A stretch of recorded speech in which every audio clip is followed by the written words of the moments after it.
I'm Marty Stouffer. Every summer in Alaska, the salmon make a massive upstream spawning run. When they do, the largest meat-eating land mammals in North America also gather together. Up to 100 huge brown bears congregate along McNeil River to feast on the spawning salmon. Usually these bears are loners.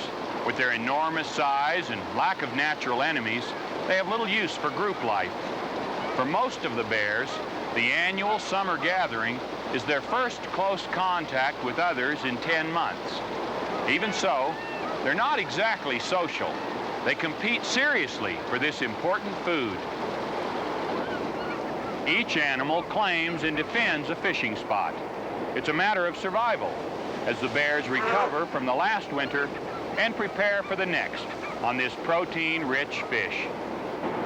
But there's a great deal of humor, too, in how these huge bears approach the task of getting the salmon out of the raging river. And the cast of animal characters is as varied as it is intriguing.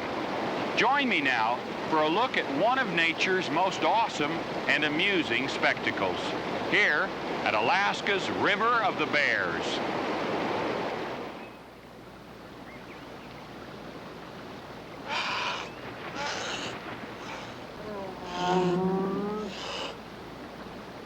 Alaska, our largest and wildest state, is home to some of the world's largest and wildest animals. The brown bear is a native of cold northern regions around the globe, but there's only one place where these great solitary creatures gather in any number. In southern Alaska, the McNeil River flows into Kamishak Bay. About a mile upstream from the bay, a section of rapids presents an obstacle to migrating salmon and a unique feasting opportunity for bears. Protected by the McNeil River State Game Sanctuary, as many as 80 bears gather each summer. Surprisingly, the world's largest carnivore is not very carnivorous. The brown bear's diet, like that of most bears, consists more of grasses, roots, and berries than it does of meat. But when early summer greens the Alaskan peninsula and swells the waters of the McNeil, the bears do not come to the river to eat grass. What draws them is a certain type of Pacific salmon, fattened from years of feeding in the sea, years of preparing for the major and final journey of their lives.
The salmon are fat, but not the bears. A long winter has claimed last year's food reserves, and females with nursing cubs to support are especially thin.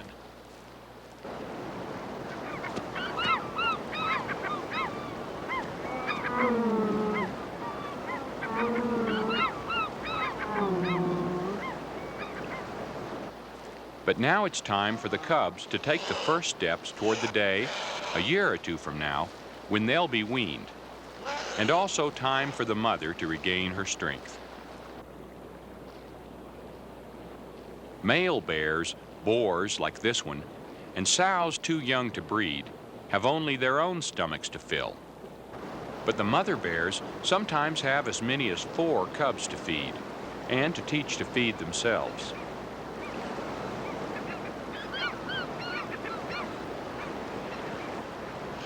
The cubs learn by example, if they're lucky. Their mother is watchful, but does not coddle them.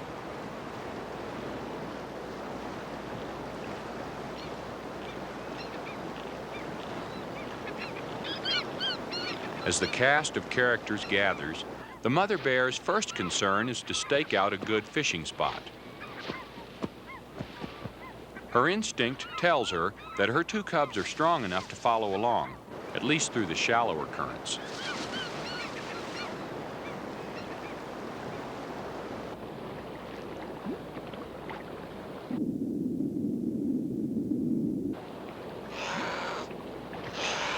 Bears are natural swimmers and divers, as powerful in the water as they are on land. I've seen as many as 20 bears at once here along the McNeil. As they gather, so do the scavenger seagulls, and with the commotion comes increased competition for fishing spots.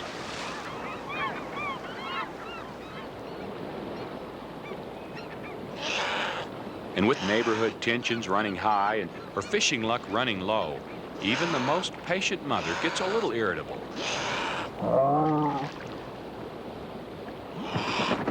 Each mother has her own individual method of fishing. Her cubs learn the way she did, by example and by trial and error, as the family searches out the most rewarding currents and eddies.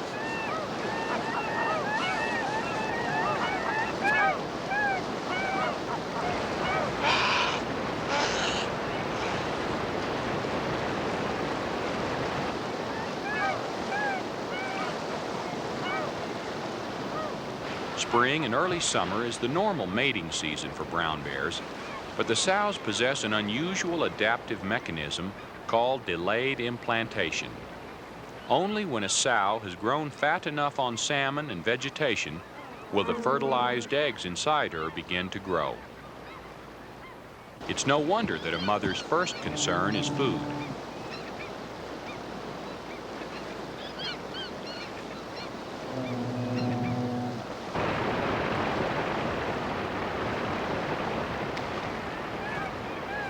At last, a male bear catches a fish and leaves his place to dine and dry out on the riverbank. Immediately, the female and her 2 cubs take over.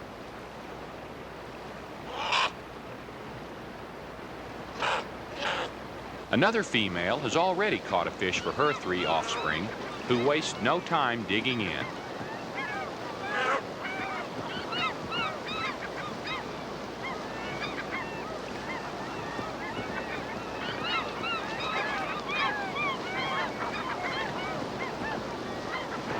The first female scans the river, looking almost like a tennis fan.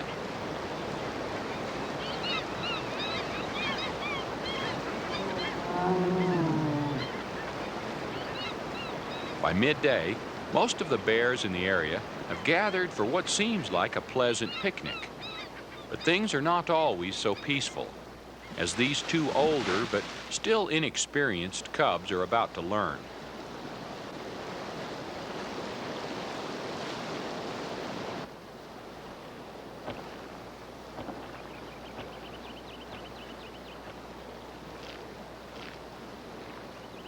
A big boar is looking for a fishing spot in the afternoon sun. As if oblivious to his presence, The two impetuous youngsters carry on with their awkward fishing tactics.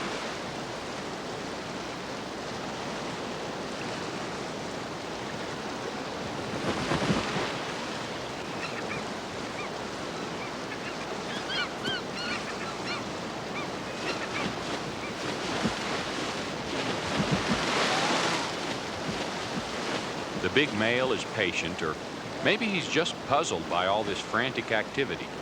But he doesn't stay puzzled for long.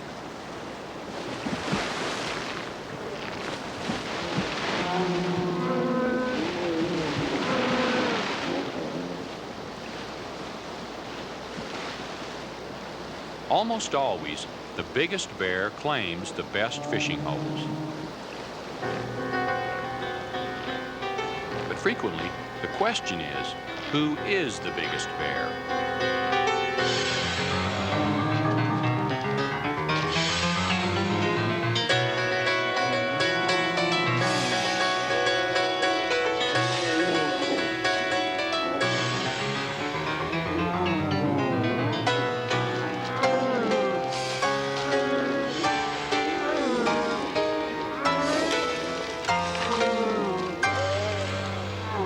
One fight sets off another.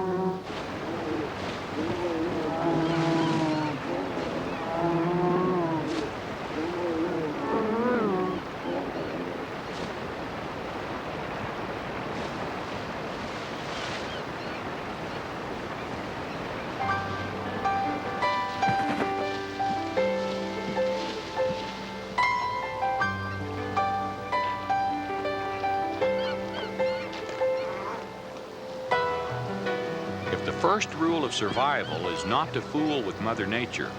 The second is definitely not to fool with a mother bear.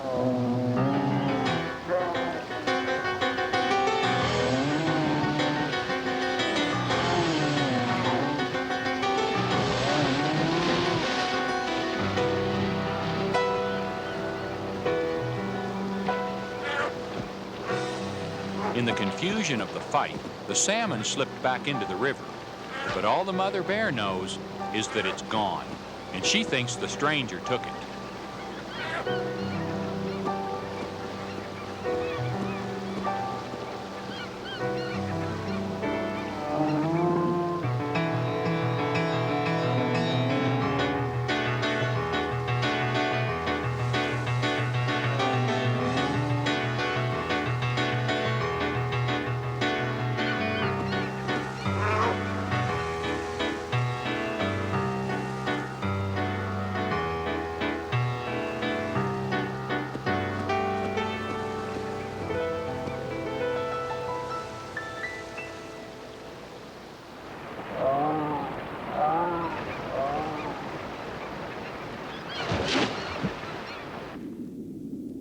Though 5 species of Pacific salmon migrate up the McNeil to spawn, the bear's favorite is the smaller, calico-colored chum salmon. There are as many fishing styles as there are bears. Some, like this young female, are very active in the water, while others are more slow and steady. And still others seem to depend on someone else to make the catch for them.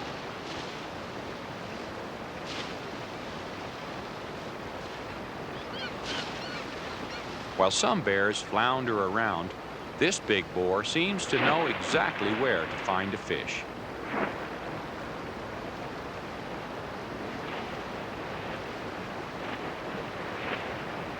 Meals are usually taken ashore to be eaten. I've seen an experienced bear like this one catch and eat 2 salmon in 15 minutes with only a half dozen dives.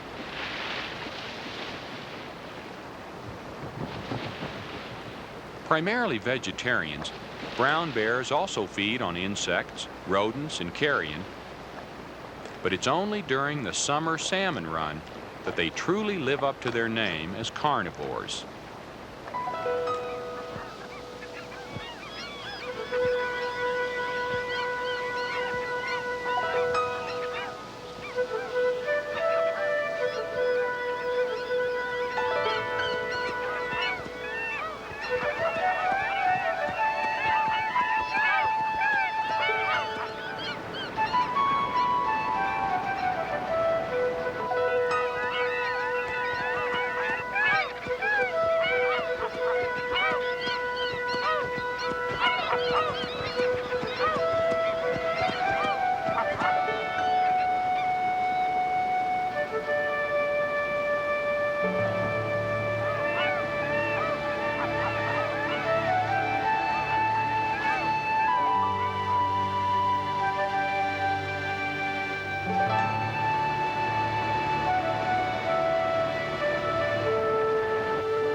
While some bears prefer a vantage point on the rocks above the water, many seem to enjoy getting right down into it. The salmon aren't especially hard to locate, but they are hard to catch.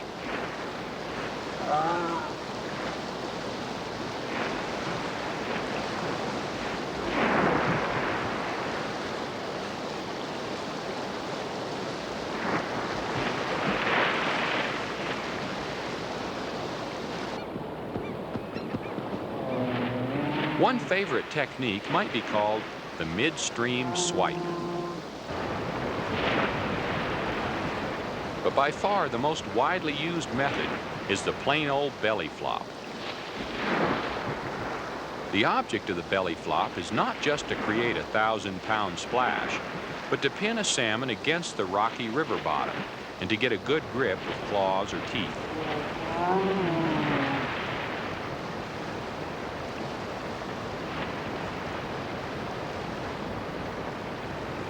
Bears are highly intelligent animals, and no two of them are alike.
In July, when the hungry bears gather at the start of the salmon run, every last scrap of each fish is devoured.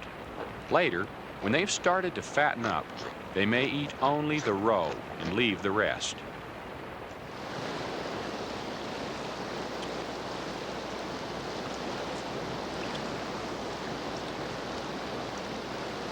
I've seen a bear eat as many as 8 10-pound salmon in one meal before taking time out for an afternoon nap.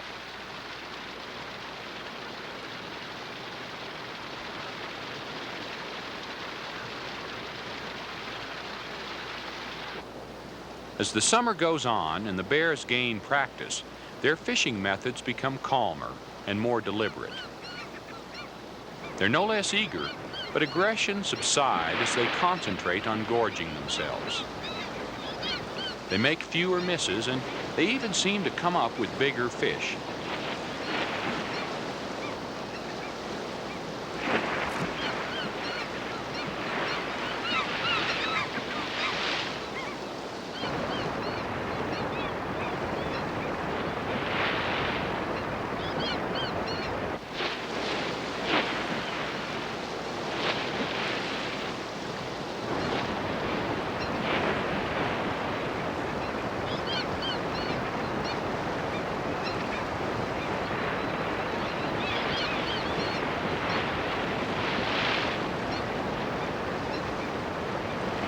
This young boar seems almost to be flaunting his prize catch of the day.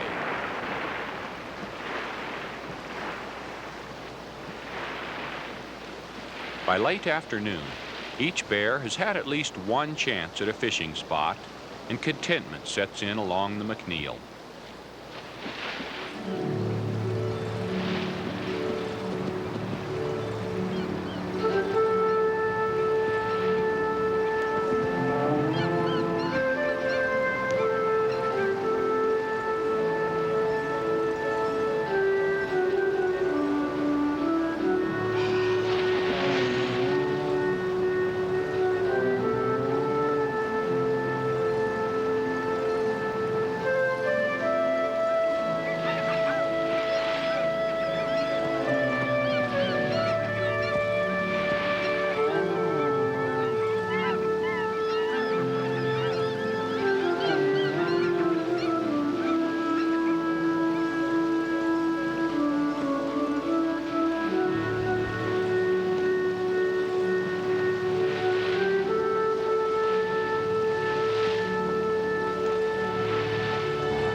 salmon run is over, the bears must resume their normal vegetarian diet, a diet that alone could never provide the layer of fat needed to survive the long, cold months of hibernation. In fact, without sufficient fat reserves, the mechanism for hibernation is never triggered, and the bear cannot fall asleep. This makes for a very grouchy bear.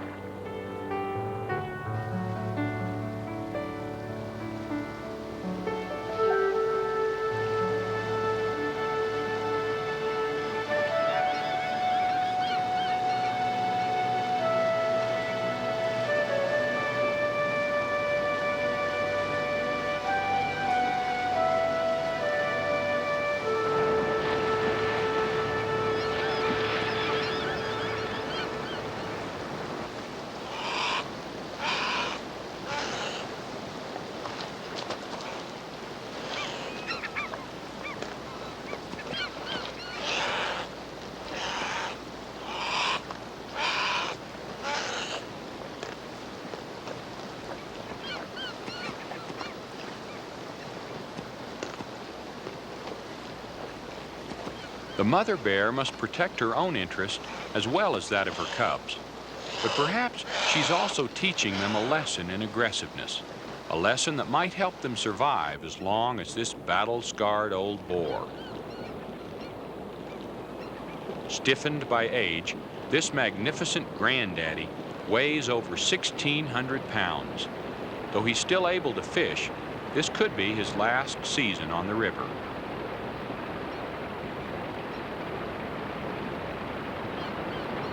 Even now, he keeps an aloof distance from the other bears, as if sensing that he may no longer be able to compete.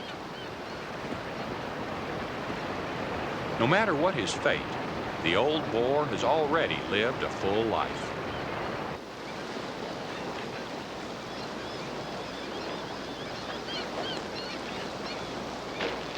Like these young cubs that might even be his offspring, he too weighed only about 1 pound at birth. Like them, he learned in his early years to claim and catch his share of McNeil's bounty.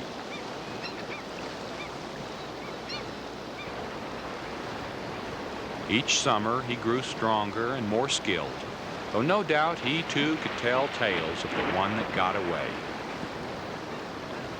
To these younger bears that will repeat his life, he leaves behind a legacy of summers of plenty in a wild and beautiful land where bears can still be bears, far from the strongholds of man.